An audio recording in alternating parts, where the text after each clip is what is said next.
Saji Abraham മലയാളത്തിലെ വളരെ ശ്രദ്ധേയനായിട്ടുള്ള സാഹിത്യ നിരൂപകനാണ്. ഒരുപക്ഷെ കേരളത്തിൽ അദ്ദേഹം അങ്ങനെ ജീവിക്കുന്നില്ല എന്നതുകൊണ്ടായിരിക്കാം ഇവിടുത്തെ ഒരു നമ്മുടെ സാമാന്യ ഒരു സമൂഹത്തിൽ ഒരുപക്ഷെ അദ്ദേഹം അത്ര സുപരിചിതനായിരിക്കില്ല. എങ്കിലും പൂനെയിലാണ് അദ്ദേഹം ജീവിക്കുന്നത്. അവിടെ തൻ്റെ ഔദ്യോഗിക ജീവിതവുമായി ബന്ധപ്പെട്ട് പൂനെയിലെത്തുകയും അവിടെ ജീവിക്കുകയും ചെയ്തു. ഇപ്പോഴും അവിടെ തന്നെയാണ് തുടരുന്നത്. പക്ഷെ അവിടെ ഇരുന്നു കൊണ്ട് മലയാള സാഹിത്യത്തെ വളരെ സൂക്ഷ്മമായും ആഴത്തിലും പഠിക്കുന്ന അദ്ദേഹത്തിൻ്റെ ഒരു സരണിയാണ്. അതിൽ വളരെ കനപ്പെട്ട ലേഖനങ്ങൾ അദ്ദേഹം ഈ നിരൂപണ രംഗത്ത്, സാഹിത്യ നിരൂപണ രംഗത്ത് സംഭാവന ചെയ്തിട്ടുണ്ട്. ഒരുപിടി പുസ്തകങ്ങൾ അദ്ദേഹത്തിൻ്റെതായിട്ട് പുറത്തു വന്നിട്ടുണ്ട്. അദ്ദേഹത്തിൻ്റെ ആ സ്ഥിരം വഴിയിൽ നിന്ന് മാറി അദ്ദേഹം ചെയ്തിട്ടുള്ള വളരെ കനപ്പെട്ട, വളരെ മലയാളത്തിൽ അനന്യമായിട്ടുള്ള ഒരു കൃതിയാണ് മുംബൈ ചരിത്രവും വർത്തമാനവും എന്ന ആ പുസ്തകം. അത് മുംബൈ എന്ന മഹാനഗരം, അത് ഒരുപക്ഷെ ഇന്ന് വരെ മലയാളത്തിൽ അടയാളപ്പെടുത്തിയിട്ടില്ലാത്ത വിധം അത് ഈ പുസ്തകത്തിൽ അത് അവതരിപ്പിക്കുന്നുണ്ട്. മുംബൈ മലയാളികൾക്ക് പലതരത്തിൽ വളരെ പ്രിയപ്പെട്ട ഒരു നഗരം, മഹാനഗരമാണ്. ഒരുപക്ഷെ മറ്റെല്ലാ ഇന്ത്യൻ മഹാനഗരങ്ങളെ അപേക്ഷിച്ച് വൈകാരികമായിട്ട് മുംബൈ എത്രയോ പതിറ്റാണ്ടുകൾ മലയാളികൾക്ക് മുംബൈ എന്ന മഹാനഗരം വലിയൊരു അഭയവും സാന്ത്വനവുമായിരുന്നു. അപ്പോൾ ആ ഒരു കാലം, ഒരുപക്ഷെ ഗൾഫിനൊക്കെ മുമ്പ് തന്നെ ഇത്രത്തോളം മലയാളികളെ ആകർഷിച്ചിട്ടുള്ള ഈ മുംബൈ എന്ന മഹാനഗരം, അത് എങ്ങനെ അത് തുടങ്ങി, അതെങ്ങനെ വികസിച്ചു, അതിൻ്റെ വർത്തമാനം എന്ത് എന്നൊക്കെ രീതിയിലുള്ള വലിയ ആഴത്തിലുള്ള ഒരു അന്വേഷണമാണ് ഈ കൃതിയിലൂടെ സജി നിർവഹിക്കുന്നത്. അപ്പോൾ ആ ഒരു കൃതിയെക്കുറിച്ച് സജി എബ്രഹാമുമായിട്ട് ഉള്ള ഒരു സംഭാഷണം ആണ് നമ്മളിവിടെ നടത്തുന്നത്. സജി, ഈ ഒരു കൃതി, അതായത് ശരിക്കും പറഞ്ഞാൽ മലയാളം അല്ലെങ്കിൽ മലയാണ്മ മുംബൈ മഹാനഗരത്തിന് കൊടുക്കുന്ന ഒരു വിശിഷ്ടമായ സമ്മാനം എന്ന രീതിയിലാണ് ഞാനിതിനെ കാണുന്നത്. കാരണം ഇത്രയും കാലം മുംബൈ മലയാളികൾക്ക് തന്നിട്ടുള്ള വലിയൊരു ദീർഘകാലം, പതിറ്റാണ്ടുകളായിട്ടുള്ള പലതരത്തിലുള്ള സംഭാവനകളുണ്ട്. അതിന് മലയാള ഭാഷ ഈ മുംബൈ എന്ന മഹാനഗരത്തിന് കൊടുക്കുന്ന ഒരു വിശിഷ്ട സമ്മാനം, അത് അങ്ങനെ ഒരു കൃതി അതിൻ്റെ രചനയിലേക്ക് സജി എങ്ങനെയാണ് എത്തിച്ചേർന്നത്, അല്ലെങ്കിൽ അതിൻ്റെ പ്രചോദനം എന്തായിരുന്നു? തീർത്തും ആകസ്മികമായിട്ടാണ് ഞാൻ ഈ രചനയിലേക്ക് പോകുന്നത്. ഞാനൊരു 10 വർഷം ഈ നഗരത്തിൽ ജീവിച്ചിരുന്നു. നഗരത്തിലെ എല്ലാ സാമൂഹിക സാംസ്കാരിക പരിപാടികളിലും ഭാഗവാക്കായിരുന്നു. അവിടുത്തെ ലൈബ്രറികളിൽ, കനപ്പെട്ട കീർത്തികെട്ട ലൈബ്രറികളിൽ ഞാൻ പോയിരുന്നു. അവിടുത്തെ ചലച്ചിത്ര മേഖലകളിൽ പോയിരുന്നു. അവിടുത്തെ നാടകരംഗം, സംഗീതം, പിന്നെ സ്പോർട്സ് ഓഫ് കോഴ്സ് അതിൽ. അപ്പോൾ അങ്ങനെയുള്ള എല്ലാ മേഖലകളിലും ഒരു ബാച്ചിലർ എന്ന നിലയിൽ അവിടെ താമസിക്കുമ്പോൾ തീർച്ചയായിട്ടും ഈ മേഖലകളിലെല്ലാം പോയി വ്യക്തിപരമായി ഇതിലൊക്കെ പങ്കെടുക്കാൻ എനിക്ക് സാധിച്ചിരുന്നു. പക്ഷെ അന്നൊന്നും ഞാനിങ്ങനൊരു പുസ്തകം എഴുതണം എന്നതിനെക്കുറിച്ച് യാതൊരു ചിന്തയും ഇല്ലായിരുന്നു. പിന്നെ മുംബൈ വിട്ട് ഏകദേശം 10-20 വർഷത്തിന് ശേഷമാണ് എൻ്റെ ഒരു സുഹൃത്ത് തന്നെ ഇങ്ങനെ ആവശ്യപ്പെടുന്നതും ഇങ്ങനെ ഒരു പുസ്തകം രചിക്കേണ്ട ഇതിൻ്റെ ഒരു പ്രാധാന്യത്തെക്കുറിച്ച് എന്നോട് പറയുന്നതും ചെയ്യാമോ എന്ന് ചോദിച്ചു. പക്ഷേ അപ്പോഴും വളരെ ഒരു ആകസ്മികമായിട്ടാണ് ഞാൻ ഈ ചരിത്ര രചനയിലേക്ക് വരുന്നത്. ഓക്കെ, ഇങ്ങനെ ഒരു കൃതി, അതായത് ഇത് വളരെ എനിക്കറിയാം, ഒരു ദീർഘവർഷങ്ങളുടെ പ്രയത്നം ഇതിന് പിന്നിലുണ്ട്, അല്ലെങ്കിൽ അഗാധമായിട്ടൊരു സാധന ഇതിന് പിന്നിലുണ്ട്. അപ്പോൾ എങ്ങനെയായിരുന്നു ഈ ഇത്രയും വലിയൊരു കൃതി? മുംബൈയെ പറ്റി പറയുന്ന മുംബൈ ദ മാക്സിമം സിറ്റി, ഇംഗ്ലീഷിൽ അങ്ങനെ ഒരു വിഖ്യാത കൃതി തന്നെയുണ്ട് മുംബൈയെ പറ്റി. അപ്പോൾ ഒരു മാക്സിമം സിറ്റി എന്ന് ലോക നഗരങ്ങൾക്കിടയിൽ തന്നെ വിശേഷിക്കപ്പെടുന്ന ഈ മഹാനഗരത്തെക്കുറിച്ചുള്ള ഈ മഹത് കൃതി, വലിയ മഹാകൃതി, അത് ചില്ലറ അധ്വാനം പോരാ അതിന് പിന്നിൽ. അപ്പോൾ അത് എങ്ങനെയായിരുന്നു അതിൻ്റെ തയ്യാറെടുപ്പുകൾ, അതിൻ്റെ ഗവേഷണങ്ങൾ, അതൊക്കെ ഒന്ന് വിവരിക്കും. ബേസിക്കലി അങ്ങനെ ഞാനൊരു അക്കാദമിക് രീതിയിലുള്ള ചരിത്രകാരനല്ല, മറിച്ച് ചരിത്രം പ്രത്യേകിച്ചും സാഹിത്യ കൃതികളെ നിരൂപിക്കുമ്പോൾ തീർച്ചയായിട്ടും ചരിത്രം നമുക്ക് ആവശ്യമാണല്ലോ. അങ്ങനെയുള്ളൊരു ചരിത്ര പാണ്ഡിത്യമേ ഉള്ളൂ എനിക്ക്. അതിന് പാണ്ഡിത്യമെന്ന് തന്നെ വിശേഷിപ്പിച്ചുകൂടാ.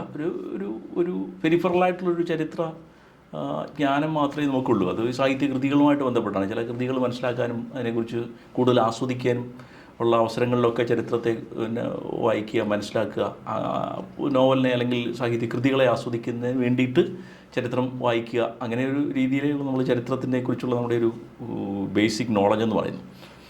പിന്നെ അതിനുശേഷം ഈ അപ്രതീക്ഷിതമായിട്ട് ഇങ്ങനെ ഒരു ദൗത്യം ഏറ്റെടുക്കേണ്ടി വന്നപ്പോൾ തീർച്ചയായിട്ടും ഞാൻ ചരിത്രത്തിലേക്ക് പോവുകയും ചരിത്രം അപ്പോൾ ഒരു പ്രത്യേക ദശാസന്ധിയിലാണല്ലോ നമ്മളിപ്പം ജീവിക്കുന്നത്. ചരിത്രം ഈ വിശ്വാസത്തിനനുസരിച്ച് ചരിത്രം നിർമ്മിക്കപ്പെടുന്നൊരു അവസ്ഥയിലേക്കാണ് ഇപ്പോൾ നമ്മുടെ രാജ്യം പോയിക്കൊണ്ടിരിക്കുന്നത്. അത് എൻ്റെ മനസ്സിൽ വരുന്നത് ഈ തൊപ്പിക്ക് അനുസരിച്ച് തല ചെറുതാക്കുക, തലയ്ക്കനുസരിച്ച് തൊപ്പി പണിയുന്നതിന് പകരം ഇപ്പം എൻ്റെ ഒരു വീക്ഷണം പറഞ്ഞാൽ ഈ വിശ്വാസത്തിന് അനുസരിച്ച് ചരിത്രം നിർമ്മിക്കുന്ന ഒരു ദുരന്ത കാലഘട്ടത്തിലൂടെയാണ് നമ്മൾ കടന്നുപോയിക്കൊണ്ടിരിക്കുന്നത്. മറിച്ച് ചരിത്രത്തിൻ്റെ സത്യാത്മകത അല്ലെങ്കിൽ ചരിത്രത്തിൻ്റെ ഒറിജിനാലിറ്റി അല്ലെങ്കിൽ റിയാലിറ്റി, ആ സത്യത്തിനനുസരിച്ച് നമ്മൾ വിശ്വാസം നവീകരിക്കപ്പെടേണ്ടതുണ്ട് അല്ലെങ്കിൽ വിശ്വാസം പരിഷ്കരിക്കപ്പെടേണ്ടതുണ്ട് എന്നൊരു കാഴ്ചപ്പാടാണ് എൻ്റേത്. അപ്പം തീർച്ചയായിട്ടും ഇതൊരു ഗവേഷണമാണ്. സത്യത്തിൽ ഈ ചരിത്രം എന്ന് പറഞ്ഞാൽ ഒരുപാട് കണ്ടെത്തലുകളാണ്. ഒരുപാട് നമ്മൾ ഈ ഫിസിക്സിലും നമ്മൾ ഈ വൈദ്യശാസ്ത്ര രംഗത്തും ഒക്കെയുള്ള ഈ കണ്ടെത്തലുകൾ പോലെ, ഗവേഷണങ്ങൾ പോലെ ചരിത്രത്തിലും ഗവേഷണങ്ങളാണ് എന്ന് പറഞ്ഞു കഴിഞ്ഞാൽ ശാസ്ത്രയുക്തി ഉപയോഗിച്ചുകൊണ്ട്, ശാസ്ത്രീയമായ യുക്തി ഉപയോഗിച്ചുകൊണ്ട്, യുക്തിബോധത്തിൻ്റെ അടിസ്ഥാനത്തിൽ നമ്മൾ കാര്യങ്ങളെ ആഴത്തിൽ പഠിക്കുക, മനസ്സിലാക്കുക, ഗവേഷണം നടത്തുക, അങ്ങനെ അറിഞ്ഞുകൂടാത്ത തലങ്ങൾ കണ്ടെത്തുക, അങ്ങനെ ചരിത്രത്തെ വികസ്വരമാക്കുക, വികസിപ്പിക്കുക, അല്ലെങ്കിൽ ചരിത്രത്തെ സത്യത്തോട് കൂട്ടിച്ചേർക്കുക, സത്യവുമായി യോജിപ്പിച്ചുകൊണ്ട് അല്ലെങ്കിൽ സത്യത്തെ വീണ്ടെടുക്കുക എന്നുള്ളതാണ് ബേസിക്കലി ഒരു ചരിത്ര ഗവേഷകൻ്റെ ദൗത്യം എന്നാണ് ഞാൻ വിചാരിക്കുന്നത്.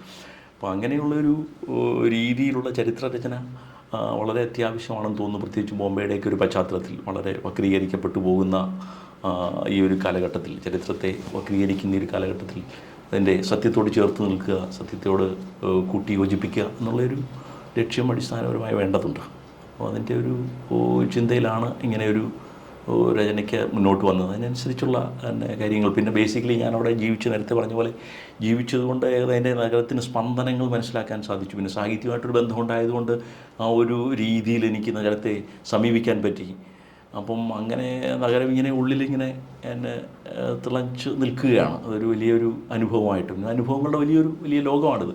അപ്പം ഈ പുസ്തകങ്ങളൊന്നും റെഫർ ചെയ്യാതെ തന്നെ നഗരത്തെക്കുറിച്ചുള്ള നമ്മുടെ അനുഭവങ്ങൾ തന്നെ, ഇപ്പോൾ വ്യക്തിപരമായ അനുഭവങ്ങൾ കൊണ്ട് തന്നെ ഇതിനേക്കാൾ വലിയൊരു പുസ്തകം എഴുതാൻ സാധിക്കുമെന്നാണ് എനിക്ക് തോന്നുന്നത്.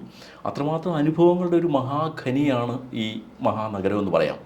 അത് പല മേഖലകളിലും പെട്ട ഒരു വ്യക്തി എന്ന നിലയിൽ നമ്മൾ വ്യാപരിക്കുന്ന ഏത് മേഖലയിലാണോ ആ മേഖലകളിലൊക്കെ വളരെയധികം അനുഭവങ്ങൾ ഈ നഗരം നമുക്ക് തരുന്നു എന്നുള്ളതാണ്. ഓക്കെ, അതിൽ ഞാൻ പറഞ്ഞ ഈ ഇതിൻ്റെ ഒരു ഗവേഷണം ഇങ്ങനെ ഒരു പുസ്തകത്തിൽ, അതായത് നമ്മളിതിനെ ഇത്രയും വിവിധ വിഷയങ്ങൾ, വിവിധ മേഖലകൾ ഈ പുസ്തകത്തിലുണ്ട്. എന്നാൽ ഇതിൻ്റെ ഉത്ഭവം വരെ ബോംബെ എന്ന് പറയുന്ന അതിൻ്റെ തുടക്കം ബോംബെ ആയിരുന്നു. അതിൽ ബോംബെ ആകുന്നതും ബ്രിട്ടീഷ് കാലഘട്ടത്തിൽ അത് വിവാഹ സമ്മാനമായിട്ട് അങ്ങനെ ആ വലിയ ചരിത്രമൊക്കെ ഉണ്ട്. അവിടെ മുതൽ ഇങ്ങോട്ട് വലിയ ചരിത്രം, അതിൻ്റെ എങ്ങനെ ഈ മഹാനഗരം അതിൻ്റെ സാമ്പത്തികമായിട്ടുള്ള അതിൻ്റെ വളർച്ചകൾ, പിന്നീട് അതിൻ്റെ പലതരത്തിലുള്ള വ്യക്തിത്വങ്ങൾ, സംസ്കാരം, തുടർന്നങ്ങോട്ട് അതിൻ്റെ വിദ്യാഭ്യാസം, മതം, സംസ്കാരം, ആതുര ചികിത്സ, അങ്ങനെ ഒരു മഹാനഗരത്തിൻ്റെ സർവ്വ മേഖലകളും അത് എല്ലാം ഇതിൽ കടന്നു പോയിട്ടാണ് ഈ പുസ്തകം. അത് ഞാൻ പറയാം, അങ്ങനെ ഇത്രയും മേഖലകൾ, ഇപ്പോൾ സജി പറഞ്ഞ അനുഭവങ്ങളുടെ ഒരു ഖനിയുണ്ട്. പക്ഷേ അത് പേഴ്സണൽ അല്ല, നമ്മുടെ വ്യക്തിഗത, നമ്മുടെ ഫസ്റ്റ് ഹാൻഡ് എക്സ്പീരിയൻസിൽ നിന്ന് കിട്ടുന്ന കാര്യങ്ങൾ. പക്ഷേ ഇങ്ങനെ ഒരു പുസ്തകത്തിന് അത് പോരാ. ഇത് ധാരാളം, ഈ പറഞ്ഞ് ഇത് വായിക്കുമ്പോഴറിയാം. അപ്പം അങ്ങനെയുള്ള എങ്ങനെയായിരുന്നു അത്രയും ഗവേഷണം, അതിൻ്റെ ഒരു ഉപാദാനങ്ങൾ, അതിൻ്റെ വഴികൾ, അതെന്തൊക്കെയാണെന്നാണ് ഒന്ന് പറയേണ്ടത്. ഇത്രയും, കാരണം ഈ ചരിത്രം ഇതിന് വായനയുടെ റെഫറൻസിൻ്റെ ഒരു അപാരമായിട്ടുള്ള റെഫറൻസുകൾ വേണം. ഇത്രയും ഞാൻ പറഞ്ഞു, ഇത്രയും ഒരു 50ഓളം മേഖലകളുടെ വിശദ പഠനം, അതാണ് നമുക്കൊന്ന് അറിയേണ്ടത്. അത് നമ്മൾ ഓരോ അടരുകളെ കുറിച്ച് ഞാൻ ആലോചിക്കുന്നു. നഗരത്തിൻ്റെ ഓരോരോ അടരുകൾ, എങ്ങനെയാണ് ചരിത്രം ഇത് ഉണ്ടാകുന്നത് അതിനെക്കുറിച്ച്. ഇപ്പം ഫോർച്ചുനേറ്റ്ലി നമുക്ക് ഈ ബോംബെയെക്കുറിച്ചുള്ള ധാരാളം പുസ്തകങ്ങളുണ്ടെന്നുള്ളതാണ്. വളരെയധികം ഗവേഷണ ഗ്രന്ഥങ്ങൾ ലഭ്യമാണ്. പ്രത്യേകിച്ച് വിക്കിപീഡിയ ഒരു കാലഘട്ടത്തിൽ ഇതൊക്കെ വളരെ സുലഭമായിരുന്നു. പക്ഷേ എന്നെ സംബന്ധിച്ചിടത്തോളം ഞാൻ ഈ റെയിൽവേയുടെ ജോലിയുടെ ഭാഗമായിട്ട് ഈ മുംബൈ ആർക്കൈവ്സിൽ പല അവസരങ്ങൾ പോവുകയുണ്ടായി. ഈ പുസ്തക രചനയ്ക്ക് മുമ്പ്, ഇതിനു വേണ്ടിയല്ല, എൻ്റെ ഒഫീഷ്യലായിട്ടുള്ളൊരു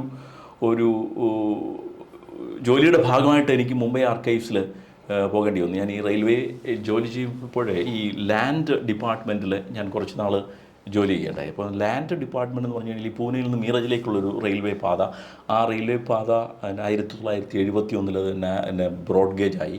ഈ സമീപകാലത്ത് അത് ഡബിൾ പാത ഇരട്ടിപ്പിക്കുകയുണ്ടായി. അപ്പോൾ ഇരട്ടിപ്പിക്കലുമായിട്ട് ബന്ധപ്പെട്ട് ആ സമയത്തായിരുന്നു ഈ ലാൻഡിൻ്റെ ഇൻചാർജായിട്ട് ഞാൻ പ്രവർത്തിച്ചത്. അപ്പോൾ ഒരുപാട് ഡിസ്പ്യൂട്ട് വന്നുകൊള്ളു, ഒരുപാട് ആർഗ്യുമെൻറ്റ്സുകൾ, ഒരുപാട് എതിർപ്പുകളൊക്കെ ഈ ലോക്കൽ ആളുകളിൽ നിന്ന് ഒരുപാട് എതിർപ്പുകൾ വരികയുണ്ടായി. അപ്പോൾ ഇങ്ങനെ എതിർപ്പുകൾ വന്നപ്പോൾ അതിനെക്കുറിച്ച് പല കോർട്ട് കേസുകളായി. അപ്പോൾ ഇതൊക്കെ മനസ്സിലാക്കാൻ വേണ്ടിയിട്ട് ഇതിൻ്റെ ഒറിജിനൽ ഹിസ്റ്ററി തേടി ഞങ്ങൾക്ക് പോകേണ്ടി വന്നു, റെയിൽവേക്ക് തന്നെ പോകേണ്ടി വന്നു. അങ്ങനെ മുംബൈ ആർക്കൈവ്സുമായിട്ട് ഞാൻ മാസങ്ങളോളം മുംബൈ ആർക്കൈവ്സിൽ പോയിരുന്നു ഇതിൻ്റെ പേപ്പറുകളെടുക്കാൻ. അപ്പോഴവിടെ ചെന്നപ്പോൾ എനിക്ക് വളരെ ഇൻട്രസ്റ്റിംഗ് ആയിട്ട് തോന്നിയത് നമ്മുടെ നാട്ടിൽ നിന്ന് ഇങ്ങനെ പത്തേമാരികളിൽ തടികൾ വരിക, റെയിൽവേയുടെ വികസനത്തിന് വേണ്ടി, റെയിൽവേ ആരംഭിക്കാൻ വേണ്ടി നിലമ്പൂർ കാടുകളിൽ നിന്നൊക്കെ ഇങ്ങനെ തേക്കും തടികൾ. അപ്പോൾ അന്ന് ഈ ഉടൻ സ്ലീപ്പറുകളാണ് നമ്മുടെ ട്രാക്കിൻ്റെ അടിയിൽ നമ്മൾ സ്ലീപ്പർ കാണാം. അപ്പോൾ ഉടൻ സ്ലീപ്പറുകളാണ്. അപ്പോൾ ഉടൻ സ്ലീപ്പറുകൾ ധാരാളം വന്നുകൊണ്ടിരുന്നത് നിലമ്പൂർ കാടുകളിൽ നിന്ന്. അപ്പം ഞാൻ ആലോചിച്ചു, അത് 1853 റെയിൽവേ ഇവിടെ തുടങ്ങുന്നത് ബോംബെയിൽ, ഇന്ത്യയിൽ ആദ്യമായിട്ട് തുടങ്ങുന്നത് മുംബൈ താന റൂട്ടിൽ. അപ്പോൾ അതിന് ഒരു 2-3 വർഷം മുമ്പാണ് ഈ പണി ആരംഭിക്കുന്നത്. പക്ഷേ അതിന് മുമ്പ് തന്നെ ഈ ബ്രിട്ടീഷുകാർ ഇതിനെക്കുറിച്ചുള്ള ഒരു ഏകദേശ ധാരണയൊക്കെ ഉണ്ടാകുകയും അങ്ങനെ തടികൾ സ്ലീപ്പറുകൾ ഇവിടെ നിന്ന് വേണം. പക്ഷേ അതിൻ്റെ ഒരു വിചിത്രമായൊരു കാര്യം, ഈ തടികൾ പോലും ലണ്ടനിൽ നിന്ന്, എല്ലാ കാര്യങ്ങളും ലണ്ടനിൽ നിന്ന് തന്നെ വേണം എന്നൊരു നിർബന്ധം അവർക്കുണ്ടായിരുന്നു. അതുകൂടി അവരുടെ വ്യവസായം വളർത്താൻ വേണ്ടി, ബ്രിട്ടീഷിലെ വ്യവസായ വിപ്ലവത്തിൻ്റെ അവാന്തര കാലം. അപ്പോൾ അവിടുത്തെ ഇപ്പോൾ റെയിൽവേയുടെ എല്ലാ കാര്യങ്ങളും, എൻജിൻ മുതൽ ബോഗി മുതൽ ഈ ഇരുമ്പുരുക്ക് പാളങ്ങൾ മുതൽ അങ്ങനെയുള്ള എല്ലാ അസംസ്കൃത വസ്തുക്കളും ഇന്ത്യയിലേക്ക് കൊണ്ടുവരികയും അങ്ങനെ ഈ ബ്രിട്ടീഷ് വ്യവസായം ഇമ്പോർട്ട് ചെയ്യായിരുന്നല്ലോ. അപ്പോൾ ഇവിടെയുള്ള സാധ്യതകൾ മുഴുവൻ ഉപയോഗിക്കാതെ ബ്രിട്ടീഷ് വ്യവസായം വളർത്തുന്നത് അതും ബ്രിട്ടീഷുകാരുടെ മറ്റൊരു തന്ത്രത്തിൻ്റെ ഭാഗമാണ്. അപ്പോൾ അങ്ങനെ വന്നപ്പോൾ ഇങ്ങനെയുള്ള കാര്യങ്ങളൊക്കെ വളരെ വിശദമായിട്ട് എനിക്ക് അവിടെ മനസ്സിലാക്കാൻ പറ്റി. പക്ഷേ അന്നൊന്നും ഇങ്ങനെ ഒരു പുസ്തകത്തെക്കുറിച്ചുള്ള ചിന്ത എന്നെ മനസ്സിലായിരുന്നു. പക്ഷേ അതൊക്കെ എൻ്റെ ഒരു മെമ്മറിയിലുണ്ടായിരുന്നു. ഞാൻ ഈ എൻ്റെ ടാബ്ലറ്റിൽ ഇതിൻ്റെ ഫോട്ടോസൊക്കെ കൊടുത്തിട്ടുണ്ടായിരുന്നു. ഒരു വിചിത്രമായി ഇത്തരം പിന്നെ നമ്മുടെ മലയാളമായിട്ടൊക്കെയുള്ള ബന്ധിപ്പിക്കുന്ന രേഖകൾ വരുമ്പോൾ ഞാനതിൻ്റെ അകത്തുനിന്ന് ധാരാളം രേഖകൾ അന്ന് എൻ്റെ ഒഫീഷ്യൽ ആവശ്യത്തിന് വേണ്ടിയാണ് ഞാനത് കളക്ട് ചെയ്തത്. പക്ഷേ അത് fortunately it help me a lot. അങ്ങനെയാണ് അതിൻ്റെ ഒരു ജിയോഗ്രഫിക്കലായിട്ടുള്ള ഒരു അണ്ടർസ്റ്റാൻഡിങ് ഇതിനെ കൊടുത്തിരിക്കുന്ന ജിയോഗ്രഫി. പിന്നെ തീർച്ചയായിട്ടും KC സക്കറിയ സാറിൻ്റെ ഒരു പുസ്തകം, അത് വളരെ അവിചാരിതമായിട്ട് എനിക്ക് കിട്ടിയായിരുന്നു. മൈഗ്രൻസ് ഇൻ ഗ്രേറ്റർ മുംബൈ എന്ന് പറയുന്ന ഒരു പുസ്തകം. അത് വളരെ സാഹസികമായിട്ട് എനിക്കിത് കിട്ടി. ഒറ്റ കോപ്പി ഒരു ജർമ്മൻ യൂണിവേഴ്സിറ്റിയിൽ നിന്നാണ് എനിക്ക് കിട്ടുന്നത്. കോപ്പി ഇവിടെ ഇല്ല. പക്ഷേ മലയാളികൾക്ക് പോലും KC സക്കറിയ സാറിനെ കുറിച്ച് അറിയില്ല. അത് ബോംബെയിലേക്ക് എങ്ങനെ ആളുകൾ വന്നു, എങ്ങനെയാണ് കുടിയേറ്റത്തിൻ്റെ തുടക്കം. അപ്പോൾ അത് ബ്രിട്ടീഷുകാർ ഇവിടെ ഈ സർവേ, നമ്മുടെ ജനസംഖ്യയിൽ വളരെ ഒരു എക്സ്പേർട്ടായിട്ടുള്ള ഒരാളാണ് സക്രിയ സാർ. അദ്ദേഹത്തിൻ്റെ എത്രയോ PhD ബിരുദങ്ങൾ തന്നെ അദ്ദേഹത്തെ കൊണ്ട് വലിയൊരു മാസ്റ്റർ എന്ന് തന്നെ പറയാം.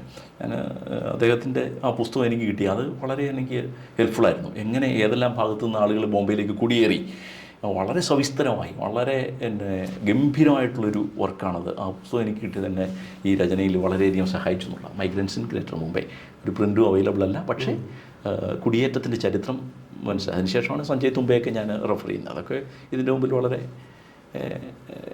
ഈ കൃതി എനിക്ക് വളരെയധികം സഹായിച്ചു. ഈ 2 കാര്യങ്ങളാണ് ബേസിക്കലി ആ ഒരു കുടിയേറ്റത്തിൻ്റെ ചരിത്രം. ബോംബെയിൽ എങ്ങനെ ആളുകൾ വരുന്നു, ഏതൊക്കെ ഭാഗത്തു നിന്ന് എത്രയോളം ആളുകൾ ഇങ്ങോട്ട് വരുന്നു എന്നതിനെക്കുറിച്ചൊരു ആധികാരികമായ ഒരു ഒതൻറ്റിക് ഇൻഫർമേഷൻ കിട്ടുന്നു.